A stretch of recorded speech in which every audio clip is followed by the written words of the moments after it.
हो चला आगाज रन का, युग बदलने की तैयारी, जीत उसी की होगी जिसकी संघर्ष है जारी। जी हाँ दोस्तों, बिहार पुलिस के लाइव प्रैक्टिस सेट में आप सभी का स्वागत है। जितने भी बिहार पुलिस के हमारे दोस्त हैं और जिनका भी बिहार मध्य निषेध का एग्ज़ाम है, वो सभी इस क्लास से जुड़ गए होंगे। और डेली शाम को 6 बजे जुड़िए, क्योंकि डेली शाम को 6 बजे लूसेंट और हिंदी से आपको इस चैनल पर क्लास मिलेगा। और 80+ स्कोर एग्ज़ाम में लाना है तो मेहनत तो करना ही पड़ेगा, क्योंकि 80+ स्कोर अगर नहीं लाइएगा तो आपका सिलेक्शन नहीं हो पाएगा। तो उम्मीद है कि बिहार मध्य निषेध के जितने भी बच्चे हैं वो सभी हमारे साथ जुड़ गए होंगे। और एक बार आप सभी वीडियो को शेयर भी कर दें ताकि सभी लोग जुड़ जाएं। जितने भी दोस्त जुड़े हुए हैं सभी लोग शेयर कर दें, एक बार सभी लोग फटाफट शेयर कर दें। देखिए, आज का पहला क्वेश्चन है कि निम्नलिखित में सर्वाधिक रुधिरदाता ग्रुप कौन सा है। फटाफट बताइए। क्वेश्चन पूछा गया है, बहुत ईजी क्वेश्चन है, बहुत आसान क्वेश्चन है, लेकिन ये क्वेश्चन पूछा जाता है कि निम्नलिखित में सर्वाधिक रुधिरदाता ग्रुप कौन सा है। तो रुधिरदाता ग्रुप पूछा जा रहा है, तो फटाफट बताइए कि एक का सही जवाब क्या हो जाएगा। तो देखिए, एक का ऑप्शन डी ओ बता रहे हैं, तो आपका बिल्कुल सही जवाब है। निम्नलिखित में सर्वाधिक रुधिरदाता अगर पूछे तो देने वाला वो है और लेने वाला ए बी होता है। सर्वग्राही पूछे तो ए बी बता दीजिएगा और सर्वदाता पूछे तो ओ बता दीजिएगा। तो दोनों में से एक ना एक क्वेश्चन पूछा ही जाता है, इसलिए आपको याद रखना होगा कि सर्वाधिक रुधिरदाता पूछे तो ओ बता दीजिएगा और सर्वाधिक रुधिर ग्राही पूछे माने लेने वाला तो ए बी बता दीजिएगा। तो इसका सही जवाब ऑप्शन डी हो जाएगा, ओ। नेक्स्ट प्रश्न 2 नंबर देखिए कि अनुवांशिक लक्षण जनक में संतान किसके द्वारा जाते हैं। फटाफट 2 का सही जवाब बताइएगा कि अनुवांशिक लक्षण जनक में संतान किसके द्वारा जाते हैं। I am waiting for your answer. बहुत इंपॉर्टेंट क्वेश्चन है, फटाफट बताइएगा कि अनुवांशिक लक्षण जनक में संतान किसके द्वारा जाते हैं। फटाफट बताइए।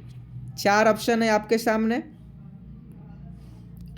सही जवाब बताइए कि अनुवांशिक लक्षण जनक में संतान किसके द्वारा जाते हैं। तो देखिए, अगर आप 2 का ऑप्शन सी जीन बता रहे हैं तो आपका बिल्कुल राइट आंसर है। अनुवांशिक लक्षण जनक में संतान जो है वह जीन के द्वारा जाते हैं। तो ऑप्शन सी, जितने भी बच्चे ऑप्शन सी बताए हैं उन सभी का स्वागत, बिल्कुल राइट आंसर है। ऑप्शन सी वाले बच्चे का करेक्ट आंसर है। और देखिए, लाइव चैट में आप सभी अपना आंसर भी कमेंट करते रहिएगा, सभी लोग का हम आंसर देख रहे हैं। नेक्स्ट प्रश्न देखिए कि एलिसा परीक्षण किस रोग के उपचार के लिए किया जाता है। 3 का फटाफट सही जवाब बताइए कि एलिसा परीक्षण किसके उपचार के लिए किया जाता है। फटाफट बताइएगा, सभी लोग इस प्रश्न का सही जवाब बताएंगे कि एलिसा परीक्षण किस रोग के उपचार के लिए किया जाता है। तो देखिए, एड्स बिल्कुल आपका राइट आंसर हो जाएगा। एलिसा परीक्षण जो है वह एड्स रोग के उपचार में किया जाता है। और आपको बता दें कि हर साल एड्स दिवस 1 दिसंबर को मनाया जाता है। तो एड्स से संबंधित क्वेश्चन पूछा ही जाएगा, क्योंकि 1 दिसंबर अभी हाल ही में गया है और 1 दिसंबर को एड्स दिवस मनाया गया है। एलिसा परीक्षण एड्स के रोग के उपचार के लिए किया जाता है। तो 3 नंबर, एलिसा परीक्षण किससे संबंधित है, तो एड्स से संबंधित है। ऑप्शन ए आपका बिल्कुल राइट आंसर हो जाएगा। 4 नंबर क्वेश्चन देख लीजिए, यदि किसी द्रव पर दाब बढ़ता है तो उसका क्वथनांक क्या होगा। यदि किसी द्रव पर दाब बढ़ता है, फटाफट बताइए। 4 का सही जवाब क्या हो जाएगा कि यदि किसी द्रव पर दाब बढ़ता है तो उसका क्वथनांक पर क्या प्रभाव पड़ेगा। फटाफट बताइए, सभी लोग लाइव चैट में सही जवाब देंगे। तो ऑप्शन बी बढ़ता है, जितने भी लोग बता रहे हैं उनका बिल्कुल राइट आंसर है। ऑप्शन बी सही जवाब हो जाएगा। यदि किसी द्रव पर दाब बढ़ता है तो उसका क्वथनांक भी बढ़ेगा। तो ऑप्शन बी इस प्रश्न का बिल्कुल आपका सही जवाब हो जाएगा। नेक्स्ट प्रश्न 5 नंबर देखिए कि मोनोजाइट किसका अयस्क है। ये बहुत ही इंपॉर्टेंट है और बहुत ईजी क्वेश्चन है। ऐसे क्वेश्चन एग्जाम में पूछे जाएंगे, क्योंकि मध्य निषेध में ज़्यादा आपसे हार्ड क्वेश्चन नहीं पूछा जाएगा, समझे कि नहीं। तो वैसे ही क्वेश्चन हम आपको करवा रहे हैं जो आपके एग्जाम में पूछा जाएगा। और अगर आप शाम के 6 बजे वाला क्लास करते हैं और सुबह में 10 बजे वाला क्लास करते हैं तो आपको एग्ज़ाम में 80+ स्कोर लाने से कोई नहीं रोक सकता है। थोड़ा सा आप लोग इंग्लिश देख लीजिएगा, हिंदी में हम क्लास ले ही रहे हैं, हिंदी व्याकरण भी आपका सही होना चाहिए क्योंकि 8 से 10 क्वेश्चन हिंदी का पूछा जाता है और हिंदी का क्लास भी इसी चैनल पर होता है। तो चैनल को सब्सक्राइब कर लीजिएगा। बहुत सारे बच्चे का कमेंट आता है कि सर नोटिफिकेशन हमारे पास नहीं आता है, तो देखिए चैनल को सब्सक्राइब कर, अगर आप घंटा के निशान को नहीं दबाए होंगे तब तक आपको नोटिफिकेशन नहीं मिलेगा। तो 5 का देख लीजिए, 5 का ऑप्शन डी थोरियम हो जाएगा। Thorium will be right answer हो जाएगा। मोनोजाइट किसका यस्क है? तो थोरियम का यस्क होता है, तो ऑप्शन डी सही जवाब हो जाएगा। नेक्स्ट प्रश्न देख लीजिए 6 नंबर कि किस गुणधर्म के कारण पानी से भरे बर्तन में डुबाई गई छड़ी मुड़ी हुई प्रतीत होती है? फटाफट बताइएगा। 6 नंबर का सही जवाब कि किस गुणधर्म के कारण पानी से भरे बर्तन में डुबाई गई छड़ी मुड़ी हुई प्रतीत होते हैं। अगर मान लीजिए कि एक बर्तन आप लिए हुए हैं, एक आप बर्तन लिए हैं, इसमें पानी है और इसमें एक छड़ी आप डाल दिए हैं, तो ये जो है मुड़ी हुई प्रतीत होती है, मुड़ी हुई प्रतीत होती है। तो यह किस गुणधर्म के कारण मुड़ी हुई प्रतीत होती है? तो ये आपका प्रकाश के अपवर्तन के कारण, अपवर्तन के कारण पानी से भरे बर्तन में डुबाई गई छड़ी मुड़ी हुई प्रतीत होती है अपवर्तन के कारण। तो ऑप्शन सी इस प्रश्न का बिल्कुल राइट आंसर हो जाएगा। 7 नंबर क्वेश्चन देख लीजिए कि द्रव की बूंद किसके कारण गोल होती है? रेलवे में भी पूछा जाता है, एसएससी में भी पूछा जाता है और बिहार पुलिस का तो फेवरेट क्वेश्चन है। तो फटाफट बताइएगा कि द्रव की बूंदें किसके कारण गोल होती है या वर्षा की बूंदें गोलाकार क्यों होती है? कुछ भी क्वेश्चन पूछा जा सकता है, चाहे द्रव से पूछे वर्षा से पूछे। तो 7 का ऑप्शन डी हो जाएगा, पृष्ठीय तनाव के कारण। पृष्ठ तनाव के कारण वर्षा की जो बूंदें होती है या द्रव की जो बूंदें होती है वह गोल होती है। किसके कारण होती है? पृष्ठ तनाव के कारण होती है। तो ऑप्शन डी इस प्रश्न का सही जवाब हो जाएगा। नेक्स्ट प्रश्न का सही जवाब बताइए कि एक बैरल में कितने लीटर होता है? एक बैरल में कितने लीटर होता है? 160, 161, 162। फटाफट बताइएगा कि एक बैरल में कितने लीटर होते हैं। चारों ऑप्शन आपके मोबाइल स्क्रीन पर है, फटाफट बताइए कि इसका सही जवाब क्या हो जाएगा कि एक बैरल में कितने लीटर होते हैं? तो 159 लीटर होते हैं। अगर आप ऑप्शन ए बता रहे हैं तो आपका बिल्कुल राइट आंसर है।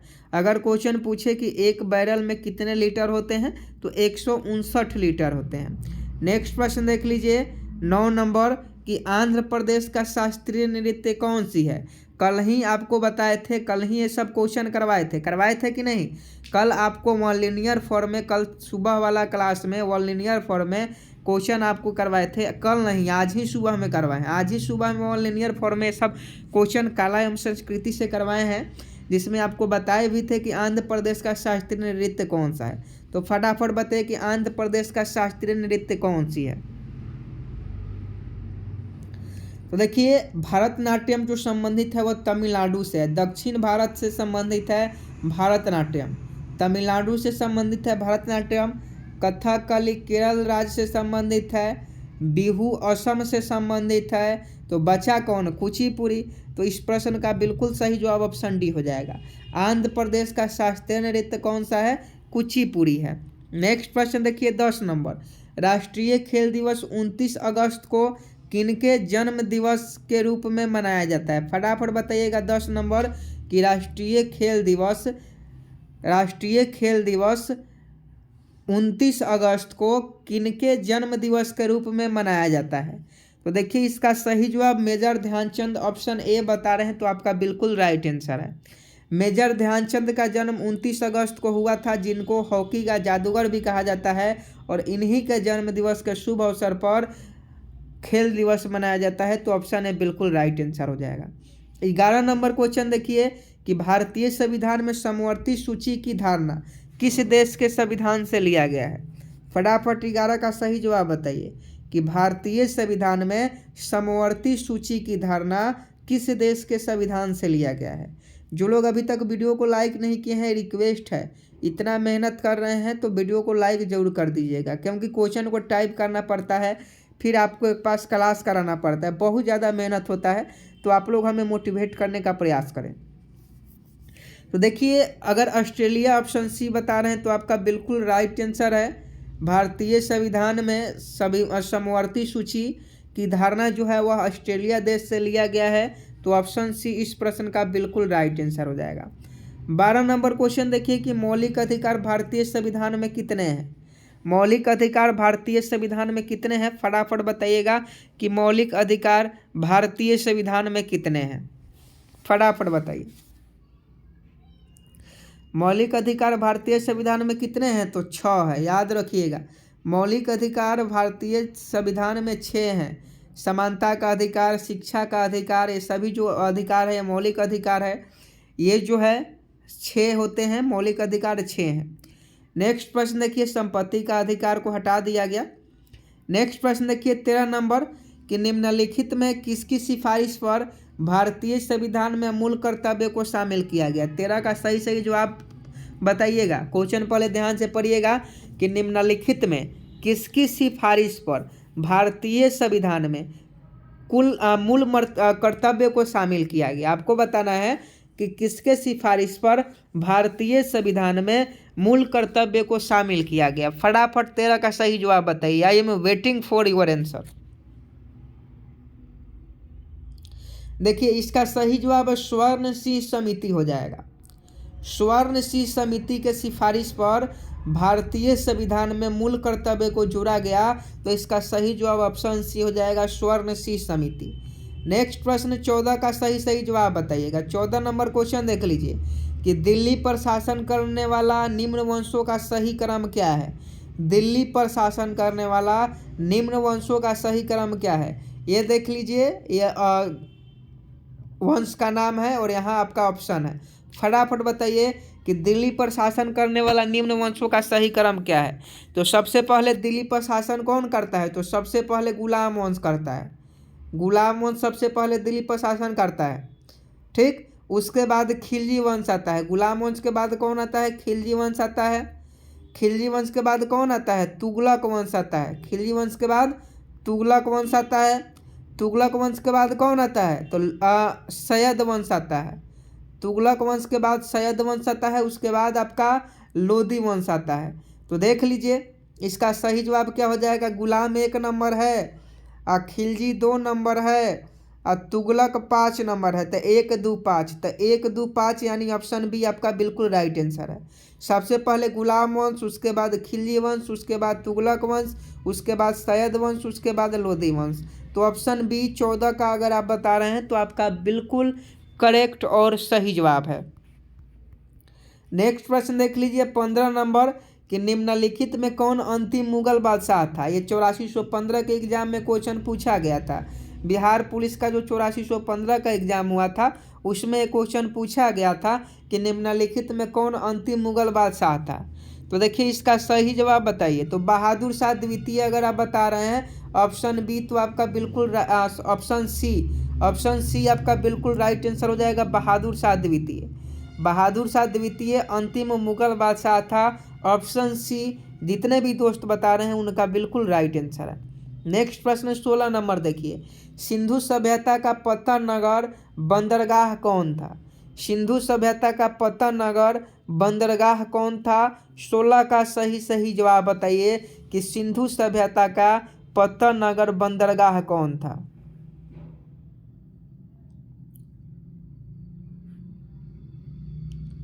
देखिए अगर आप लोथल बता रहे हैं तो आपका बिल्कुल सही जवाब है। लोथल जो है गुजरात में है।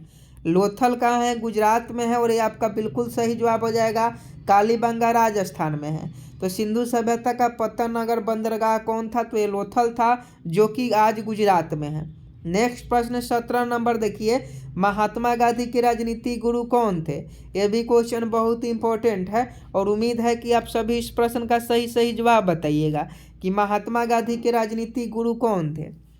तो देखिए 17 का अगर आप option Gopal Krishna Gokhale option D बता रहे हैं तो आपका बिल्कुल राइट आंसर है। महात्मा गांधी के राजनीतिक गुरु कौन थे, तो गोपाल कृष्ण गोखले थे। आध्यात्मिक लियो टॉल्स्टॉय थे। तो याद रखिएगा अगर क्वेश्चन पूछा जाता है कि महात्मा गांधी के राजनीतिक गुरु कौन थे, गोपाल कृष्ण गोखले थे। नेक्स्ट प्रश्न 18 नंबर देखिए, और सही सही जवाब बताइएगा कि 100 वर्षीय युद्ध किस किस के बीच हुआ था। आपको बताना है कि 100 वर्षीय युद्ध किन दो देशों के बीच हुआ था, फटाफट बताइए। 100 वर्षीय युद्ध, I am waiting for your answer. देखिए अगर आप इंग्लैंड और फ्रांस बता रहे हैं तो आपका बिल्कुल सही जवाब है, यानी ऑप्शन बी इस प्रश्न का सही जवाब है। 100 वर्षीय युद्ध जो था वह इंग्लैंड और फ्रांस के बीच में हुआ था। 18 का ऑप्शन बी सही जवाब है। नेक्स्ट प्रश्न देख लीजिए, हिमाचल प्रदेश में 19 का सही सही जवाब बताइएगा कि हिमाचल प्रदेश में मणिकर्ण में गर्म झरनों की प्राकृतिक ऊर्जा के स्रोत क्या हैं। क्वेश्चन फिर से पढ़िएगा कि हिमाचल प्रदेश में मणिकर्ण में गर्म झरनों की प्राकृतिक ऊर्जा के स्रोत क्या है। तो फटाफट बताइए कि हिमाचल प्रदेश में मणिकर्ण एक जगह है जहाँ पे गर्म झरने की प्राकृतिक ऊर्जा का स्रोत क्या है। तो देखिए इसका सही जवाब भूतापीय ऊर्जा हो जाएगा। ऑप्शन ए बता रहे हैं तो आपका बिल्कुल राइट आंसर है। नेक्स्ट प्रश्न देख लीजिए, 20 नंबर कतई जहर प्रश्न है और आपको सही सही जवाब बताना है कि सौभाग्य योजना किससे संबंधित है। कतई जहर प्रश्न है, करंट का सवाल है, तो हो सकता है आपके एग्जाम में पूछा भी जाए कि सौभाग्य योजना किससे संबंधित है। तो देखिए ऑप्शन सी हो जाएगा, गरीबी रेखा से नीचे वाले गरीब परिवार को मुफ्त बिजली से। गरीबी रेखा से नीचे वाले गरीब परिवार को मुफ्त बिजली से सौभाग्य योजना संबंधित है। तो 20 का ऑप्शन सी आपका बिल्कुल राइट आंसर हो जाएगा। 21 नंबर क्वेश्चन देख लीजिए कि लौंग जो सामान्य रूप से मसाले के रूप में काम आती है किससे प्राप्त होती है। आपको बताना है कि लौंग किससे प्राप्त होती है। लौंग किससे प्राप्त होती है, फटाफट बताइएगा कि लौंग किससे प्राप्त होती है। चारों ऑप्शन आपके मोबाइल स्क्रीन पर है। देखिए अगर पुष्प कलिका से ऑप्शन सी बता रहे हैं तो आपका बिल्कुल राइट आंसर है, पुष्प कलिका से आपका बिल्कुल सही जवाब हो जाएगा। लौंग जो प्राप्त होता है वो पुष्प कलिका से प्राप्त होता है, तो ऑप्शन सी आपका बिल्कुल राइट आंसर हो जाएगा। 22 नंबर क्वेश्चन देख लीजिए कि सोडियम को किसमें रखकर संचित किया जाता है। चारों ऑप्शन आपके मोबाइल स्क्रीन पर है, फटाफट बताइए कि सोडियम को किसमें रखकर संचित किया जाता है। सोडियम को किसमें रखा जाता है, फटाफट बताइए, सोडियम को किसमें रखकर संचित किया जाता है। बिल्कुल सही जवाब, मिट्टी के तेल या केरोसिन तेल, जो लोग भी बता रहे हैं उनका बिल्कुल राइट आंसर है। राइट आंसर है, मिट्टी के तेल में सोडियम को रहकर संचित किया जाता है। नेक्स्ट प्रश्न देख लीजिए कि निम्न में कौन सा लाफिंग गैस है। तो ये क्वेश्चन बहुत ईजी है। N2O को लाफिंग गैस कहते हैं। नाइट्रस ऑक्साइड लाफिंग गैस यानी हंसाने वाली गैस होती है। नेक्स्ट प्रश्न 24 नंबर देख लीजिए कि वायुमंडल की ओजोन परत हमें किससे बचाती है।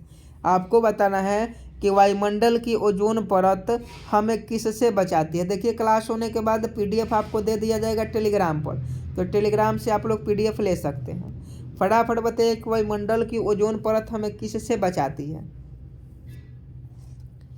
तो 24 का क्या हो जाएगा, तो ये अल्ट्रावायलेट किरण से ऑप्शन ए हो जाएगा। पराबैंगनी किरण जिसे हम लोग कहते हैं, पराबैंगनी किरण से या अल्ट्रावायलेट किरण से। तो वायुमंडल की ओजोन परत हमें किससे बचाती है, अल्ट्रावायलेट किरण से। अगर ये नहीं रहता तो पराबैंगनी किरण रहता, तो ये भी सही जवाब हो जाता।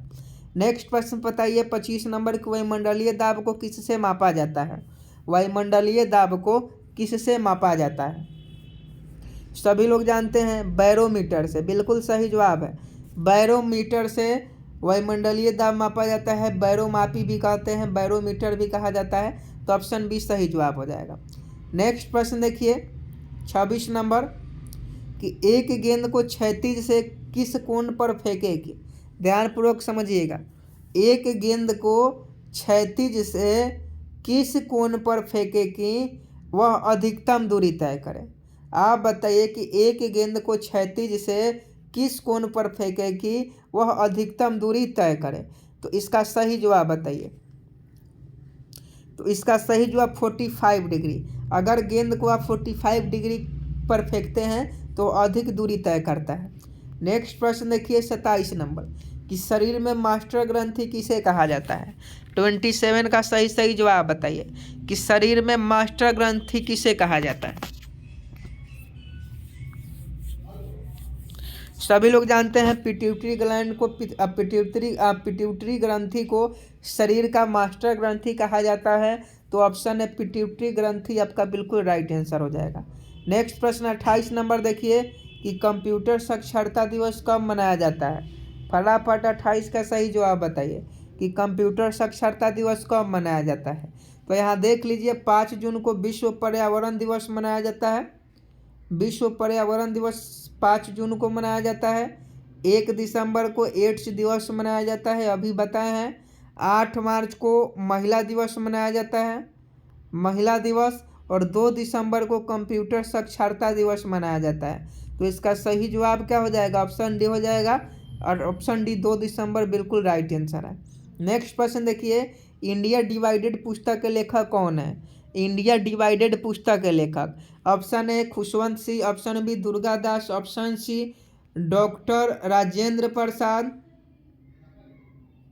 Doctor Rajendra Prasad, option D Pandit Jawaharlal Nehru, Pandit Jawaharlal Nehru. फटाफट बताइए कि इंडिया डिवाइडेड पुस्तक के लेखक कौन है, खुशवंत सिंह, दुर्गादास, डॉक्टर राजेंद्र प्रसाद या पंडित जवाहरलाल नेहरू।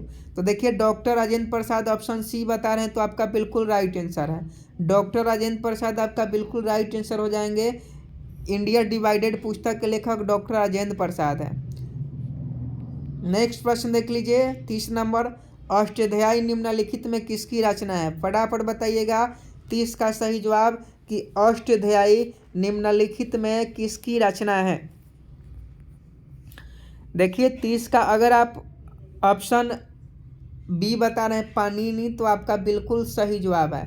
पाणिनि के द्वारा अष्टाध्यायी की रचना की गई, तो इसका सही जवाब पाणिनि हो जाएगा।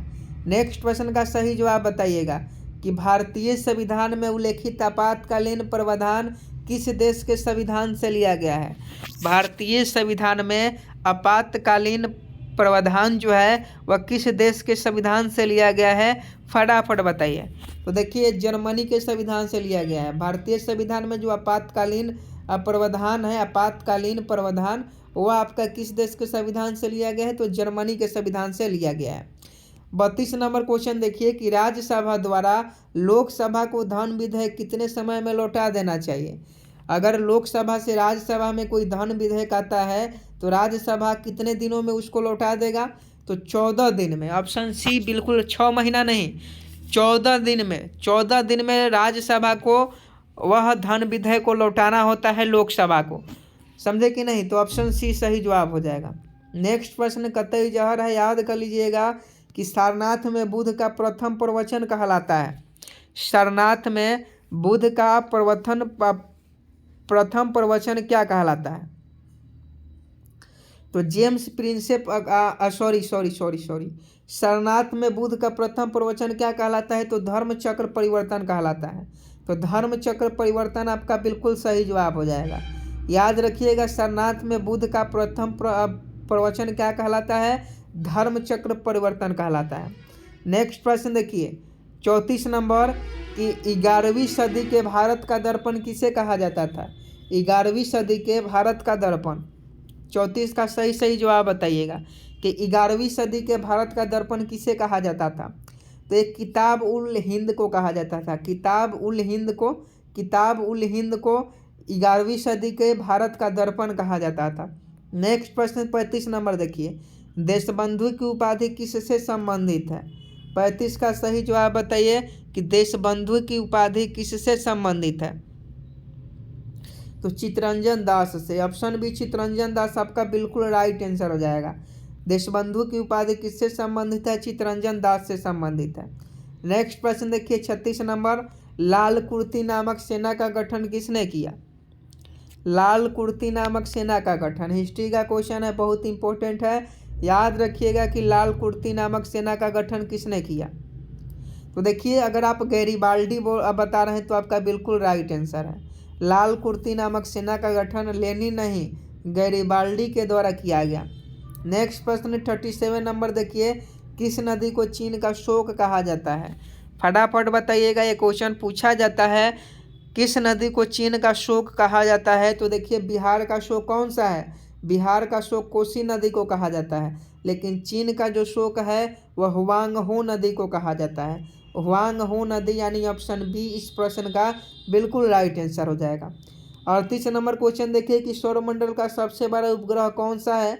फटाफट बताइएगा कि सौरमंडल का सबसे बड़ा उपग्रह कौन सा है। देखिए गैनीमीड बता रहे हैं तो आपका बिल्कुल राइट आंसर है। गैनीमीड जो है वो सौरमंडल का सबसे बड़ा उपग्रह है। नेक्स्ट प्रश्न देखिए 29 नंबर कि जानवरों, वनस्पति एवं सूक्ष्म जीवों के अवशेष किस प्रकार के चट्टान में पाए जाते हैं। क्वेश्चन फिर से पढ़िए। जानवरों, वनस्पति एवं सूक्ष्म जीवों के अवशेष किस प्रकार के चट्टान में पाए जाते हैं। 4 ऑप्शन हैं, फटाफट बताइए कि जानवरों, वनस्पति एवं सूक्ष्म जीवों के अवशेष किस प्रकार के चट्टान में पाए जाते हैं। तो इसका सही जवाब ऑप्शन बी अवसादी चट्टान हो जाएगा। अवसादी चट्टान में सूक्ष्म जीवों के अवशेष पाए जाते हैं। नेक्स्ट प्रश्न आज का लास्ट प्रश्न है 40 नंबर, और आप लोग फटाफट सही जवाब बताइएगा कि नासिक किस नदी के किनारे स्थित है। नासिक में कुंभ का मेला लगता है, आप सभी जानते होंगे। तो कुंभ का मेला गोदावरी नदी के किनारे लगता है। तो नासिक किस नदी के किनारे स्थित है, तो गोदावरी नदी के किनारे स्थित है। तो आज के लिए 40 क्वेश्चन ही लूसेंट के टॉप 40 क्वेश्चन हम लोगों ने देखे। इसमें जीके जीएस भी शामिल था, और उम्मीद है कि आप सभी को लूसेंट वाला क्लास बहुत ही अच्छा लग रहा होगा। अगर आपको अच्छा लग रहा हो तो कमेंट बॉक्स में हमें ज़रूर बताइएगा, ताकि हम मोटिवेट हो सकें, और जितने भी बच्चे हैं वो वीडियो को शेयर कर दें, और चैनल को भी सब्सक्राइब कर लें। और एक बार में नहीं समझ में आता है 2 बार देखिए, क्योंकि क्वेश्चन बहुत ज़्यादा इंपॉर्टेंट है। जय हिंद, जय भारत।